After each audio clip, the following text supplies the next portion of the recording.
The next question. My name is Muhammad Inayat. I am from Hyderabad, India. I am a student.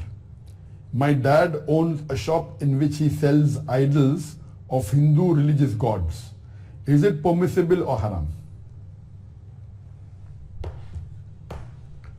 For anyone, for any Muslim to sell idols of gods of other religion is totally prohibited. In Islam, the biggest sin, the number one major sin is shirk.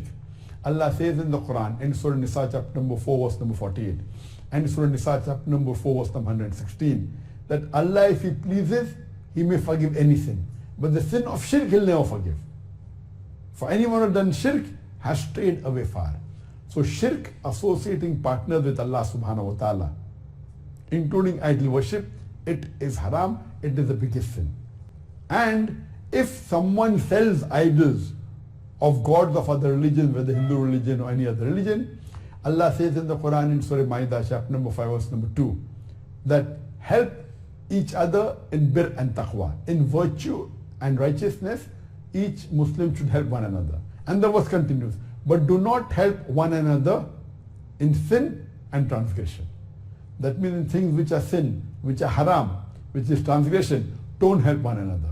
So if you yourself may not be doing shirk, but if you are selling idols by which others are doing shirk, it is totally prohibited, it is haram, you should stop this business. You should tell your father that he should stop this business, it's a major sin, and he cannot continue, irrespective of whatever profit he makes, he cannot sell idols because it is shirk. He should search for another business, change his business. This is totally haram.